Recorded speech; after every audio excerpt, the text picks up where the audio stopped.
Magsabunutan daw kami. Yan ang reaction ni Senator Amy Marcos sa issue ng di umano ay pork barrel sa 2026 GAA, allocables and her baseless insults and untruthful criticisms against the Senate Blue Ribbon Committee, which I chair. Either Senator Amy thought na piluka yung buhok ko or she was insinuating na bakla ako. Kaya siya naghamon ng sabunutan. On both counts, I say nothing can be farthest from the truth. No? Una, hindi po piluka ang aking buhok.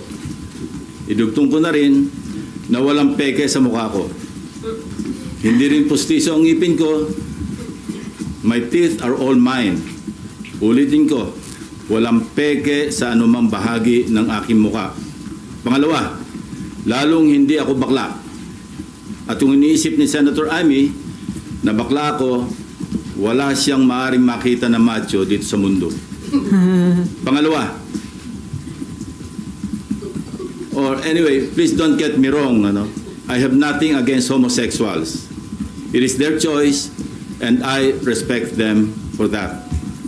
But as far as I'm concerned, kahit hindi ako kagwapuhan, para sa akin, masarap pa rin na maging tunay na lalaki. At tulad ni na Tito Soto at Kiringo Hunasan, macho din po ako. Lalaking lalaki.